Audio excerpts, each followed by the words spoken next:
আপনার ওই ঘটনাটা খুব ভালোভাবে জানা আছে, যে ঘটনায় একজন এসে বলছে তাহিরুন ইয়া রাসূলুল্লাহ, হে আল্লাহ রাসূল আমাকে পবিত্র করুন। গামেদ সম্প্রদায়ের একজন মহিলা এসে বলছে আল্লাহর নবী আমাকে পবিত্র করুন। তখন আল্লাহ রাসূল বলছেন ইরজাই, তুমি বাড়ি ফিরে যাও, আস্তাগফিরিল্লাহ, তুমি ক্ষমা চাও, ও তুমি ইলাইহি, তুমি তওবা করো, তোমার পাপ ক্ষমা হয়ে যাবে। মহিলাটি তখন বলছে তুরাদ্দিদুনি কামা রাদ্দাতা মাইজুবনে মালিক, মাইজুবনে মালিকের বিচার না করে আপনি ফিরিয়ে দিয়েছিলেন, সেইভাবে কি আপনি আমাকে ফিরিয়ে দিতে চাচ্ছেন? অন্না হবলা মিনাজ জেনা, যে আপনার কাছে বিচার চেয়েছে তার পেট উঁচু হয়েছে অবৈধ সন্তানে, দয়া করে আপনি আমাকে ফিরিয়ে দিয়েন না, আমার বিচার করে দেন। তখন আল্লাহ রাসূল বলছেন আচ্ছা ঠিক আছে, ইরজাই হাত্তা তালেদি, তুমি বাড়ি চলে যাও, যেদিন তোমার বাচ্চা হবে সেদিন আসে তোমার বিচার করে দেবো। মহিলা চলে গেল। যেদিন বাচ্চা প্রসব হলো, মুসলিম গ্রন্থে এসেছে যখনই বাচ্চা প্রসব হয়েছে তখনই দুধের বাচ্চাকে একটা নেকড়া দিয়ে জড়িয়ে নিয়েছে আল্লাহ রাসূলের দরবারে এসে বলছেন আল্লাহ রাসূল এই দেখেন বাচ্চা প্রসব হয়েছে, বিচার করে দেন। তখন আল্লাহ রাসূল বলছেন ইরজাই ফারদিহা তাতাবতিমিহে, তুমি বাচ্চা নিয়ে যাও, বাচ্চাকে দুধ খাওয়াও, যেদিন বাচ্চা দুধ ছেড়ে দিবে সেদিন আসো, বিচার করে দেবো। মহিলা বাচ্চা নিয়ে চলে গেল, বাচ্চাকে 2 বছর দুধ পান করালো। 2 বছর পরে বাচ্চা নিয়ে বিচারালয়ে উপস্থিত, অফিয়াদেহি কেসরত খুজিন, এমত অবস্থায় ওই বাচ্চার হাতে এক টুকরা রুটি রয়েছে, এই রুটি প্রমাণ করে বাচ্চা খাদ্য খেতে পারে, তার মানে এখন দুধ ছাড়াই বাঁচবে। মুসলিমিনা, তিনি তখন ওই বাচ্চাটাকে একজন মুসলমানের হাতে সমর্পণ করলেন, বললেন সঙ্গী সাথী তোমরা একে মাঠে নিয়ে যাও, ফারজমুহা, একে মাঠে নিয়ে গিয়ে ইট ঢিল পাথর দিয়ে তোমরা একে হত্যা করো। মাঠে নিয়ে গিয়ে গর্ত খুঁড়ে বুক পর্যন্ত মাটিতে পুঁতে দিয়ে চতুর্দিক থেকে ইট ঢিল পাথর মেরে তাকে দুনিয়া থেকে বিদায় করো। সাহাবীগণ বলেন আমরা তাকে মাঠে নিয়ে গেলাম, গর্ত খুঁড়লাম, বুক পর্যন্ত মাটিতে পুঁতে দিয়ে চতুর্দিক থেকে ইট ঢিল পাথর মারতে লাগলাম। খালিদ বিন ওয়ালিদ বলছেন আমি একটা পাথর তার মুখের উপরে মারলাম, ফাতানাজ্জাহা দাম আলা ওয়াজহি খালিদ, পাথরটা মুখে লেগে মুখ ফেটে রক্ত ছিটে খালিদের গায়ে লাগলো। ফাসাব্বাহা, খালিদ তাকে গালি দিয়ে বসলেন। তখন আল্লাহ রাসূল বললেন মাহলেনে খালিদ, খালিদ তুমি গালি দিও না, লাকাদ তাওবা তাওবাতান লাউ তাওবা সাহিবু মাকসিন লা গফিরা লাহু, এই মহিলা এত তোবা করেছে, এই মহিলা আল্লাহর দরবারে এত ক্ষমা ভিক্ষা চেয়েছে, এরকম তোবা যদি বড় থেকে বড় পাপই চাই তবু তার পাপকে ক্ষমা করা হবে। খালিদ তুমি তাকে গালি দিও না। এই কথা বলার পরে তিনি জানাজা করলেন, কাফন দাফন করলেন, তিনি বলে দিলেন যে তার পাপ ক্ষমা হয়ে গেছে।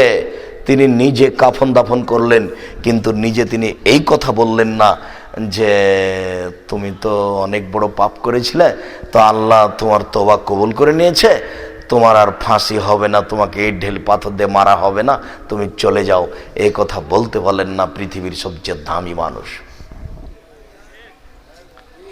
পৃথিবীর সবচেয়ে সম্মানী দামি মানুষ, যার কথা আল্লাহ তাআলা গ্রহণ করার জন্য প্রতীক্ষমান, তিনি এই আদেশ পরিবর্তন করতে পারলেন না। এইটা আল্লাহর চূড়ান্ত হিসাব। বিবাহ করার পরে যদি কেউ জেনায় লিপ্ত হয় তাহলে তার বাঁচার কোনো সুযোগ নেই। রাসূল সাল্লাল্লাহু আলাইহি ওয়াসাল্লাম এই কথাই বলেছেন, আল্লাহ তাআলা এই কথাই বলেছেন। সম্মানিত দিনী ভাই বোন, আপনারা জেনা থেকে বেঁচে থাকার চেষ্টা করুন, জেনা মহাপাপ। তিনি বলছেন আমার জীবনে বড় ভয় হচ্ছে এই আমার উম্মত জেনায় লিপ্ত হবে বেশি, এটাই আমার ভয়, আর আমার উম্মত গোপন পাপে লিপ্ত হবে এটাই ভয়। মোবাইল যে গোপন পাপের মাধ্যম, কেনা যা কে জানতো এরকম ব্যবস্থা, প্রায় সব মোবাইলে জেনা হয়, প্রায় সব মোবাইলে জেনার গল্প হয়। মোবাইল যে মানুষের গোপন পাপের বড় মাধ্যম, এটা মানুষ 20 বছর 15 বছর আগে বুঝতে পারেননি। মুহাম্মদ সাল্লাল্লাহু আলাইহি ওয়াসাল্লাম বলছেন আমার জীবনে বড় ভয়। বাচ্চা, তা আপনাদের যারা দায়িত্ব পালন করছে তারা কি করে? রাসূল সাল্লাল্লাহু আলাইহি ওয়াসাল্লাম বলেন আমার জীবনে বড় ভয়, আমার উম্মত জেনায় লিপ্ত হবে আর আমার উম্মত গোপন পাপে লিপ্ত হবে। গোসলখানায় ঢুকে গোপন পাপের হিসাব নেই, কেউ নেই, নির্জনে মোবাইল চালু করছে। লন্ডনে মেয়ে আছে আর ছেলেটা কিশোরগঞ্জে আছে, দুইজনে পরস্পরে কথা বলছে, পরস্পরের পরনে কাপড় নেই। গোপন পাপ কিভাবে হচ্ছে, আরো কত ব্যবস্থা আসবে আল্লাহ ভালো জানে। রাসূল সাল্লাল্লাহু আলাইহি ওয়াসাল্লাম বলছেন আমার জীবনে বড় ভয়, আমার উম্মত জেনায় লিপ্ত হবে, আমার জীবনে বড় ভয়। আমার উম্মাত গোপন পাপে লিপ্ত হবে। সম্মানিত দিনী ভাই বোন, রাসূল সাল্লাল্লাহু আলাইহি ওয়াসাল্লাম জেনার ব্যাপারে সতর্ক করতে গিয়ে বলেন যে আমার কাছে দুইজন ফেরেশতা আসলেন, দুইজন ফেরেশতা আমাকে নিয়ে যেতে লাগলেন। হঠাৎ দেখি অনেকগুলি মানুষ, তারা ফুলে ফেঁপে বিশাল আকৃতির রূপ ধারণ করে আছে। 30 হাত, 40 হাত, 50 হাত, 100 হাত উঁচু হয়ে মোটা মোটা হয়ে আছে।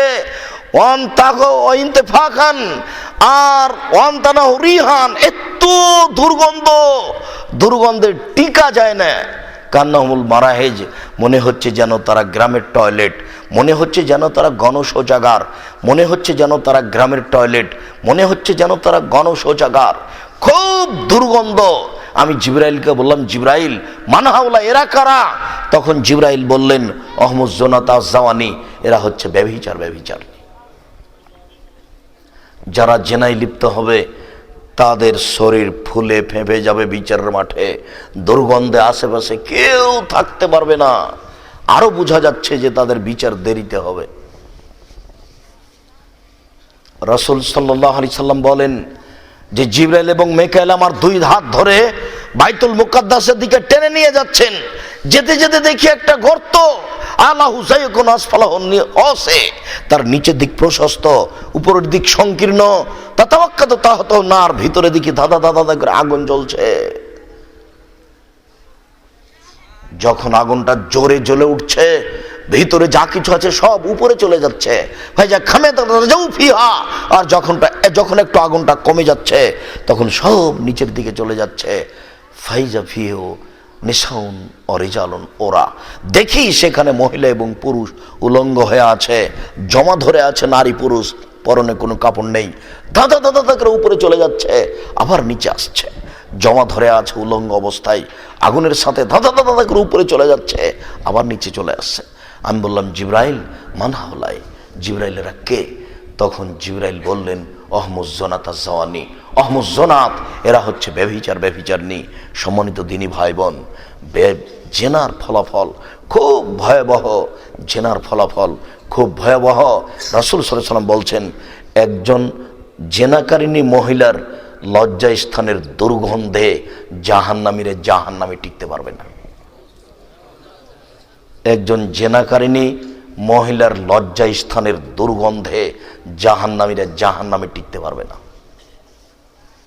যেসব পাপের কারণে সরাসরি জাহান্নাম ঘোষণা হয়েছে তার একটি হচ্ছে জেনা, অবৈধ সম্পর্ক। সাবধান থাকুন। আসার পর থেকে কয়েকবার আমাকে বলা হয়েছে, বিষয়টা আমি আজকে নিইনি, তবুও সামনে দেখে আপনাকে এইটুকু কঠিনভাবে সতর্ক করে যাচ্ছি, ভুলেও কোনোদিন আর তার সাথে কথা বলবেন না। আজ থেকে কথা বলা বন্ধ। আরও আপনাকে বলছি এখানে জরুরি কথা শোনেন, যদি আপনি আজ থেকে জেনা বন্ধ করতে পারেন তাহলে পৃথিবীর যে কোনো বিপদ থেকে আল্লাহ আপনাকে বাঁচিয়ে দিবেন, যে কোনো বিপদ। আজকে যদি আপনি জেনা বন্ধ করতে পারেন পৃথিবীর যে কোনো বিপদ থেকে বেঁচে যাবেন। প্রমাণ বুখারী মুসলিমের হাদিস, প্রমাণ বুখারী মুসলিমের হাদিস। বলেন তো দেখি, এই যে 3 জন লোক রাস্তায় হাঁটছিল, আপনাদের জানা আছে, হাঁটতে হাঁটতে বৃষ্টি আসলো, তখন তারা একটা গর্তের ভিতরে ঢুকে গেল। গর্তের ভিতরে, পাহাড়ের গর্ত, ঢুকতেই বিশাল একটা পাথর মুখের উপরে চলে আসলো। এরা পাথরটা সরিয়ে বের হতে পারবে না, এটা মানুষের পক্ষে সম্ভব নয়। তখন 3 জনের একজন বলল, আল্লাহ, আমার এক চাচাতো বোন ছিল, আমি তার সাথে জেনা করার ওয়াদা করেছিলাম। সে বলেছিল, হ্যাঁ আমি তোমার সাথে জেনাতে রাজি, তবে আমাকে 100টি স্বর্ণ মুদ্রা দিতে হবে। আমার চাচাতো বোন ভেবেছিল যে আমি গরিব মানুষ, এটা তার জন্য ব্যবস্থা করতে পারবো না। আমি হাড় ভাঙা পরিশ্রম করে এই স্বর্ণ মুদ্রা নিয়ে আমি তার কাছে উপস্থিত হলাম। জালাস্তু বাইনা রিজলাইহা, আমি তার 2 পায়ের মাঝে বসেছি, আমি জেনা করব। তখন আমাকে বলছে, আব্দাল্লাহ ইত্তাকিল্লাহ, এ আল্লাহর বান্দা, তুই আল্লাহকে ভয় কর রে, আর আমাকে অসতী প্রমাণ করিস না। এই কথা বলার সাথে সাথে ফাকুমতু আনহা, আমি অন্যায় করিনি, আমি ওখান থেকে উঠে গেছি। আল্লাহ, এইটা কাজ যদি আমি তোমাকে সন্তুষ্ট করার জন্য করে থাকি, তোমার ভয়ে করে থাকি, তাহলে আজকে গর্তের মুখ থেকে পাথর সরিয়ে দাও। আল্লাহ বললেন, ঠিক আছে, সরিয়ে দিলাম। তুমি যদি এই জেনা থেকে বেঁচে যেতে পারো, আর যদি কোনোদিন এই কাজে না যাও, পৃথিবীর যে কোনো বিপদ থেকে বেঁচে যাওয়া, এই কথা আমি বলিনি, এ কথা মুহাম্মদ সাল্লাল্লাহু আলাইহি সাল্লাম বলেছেন।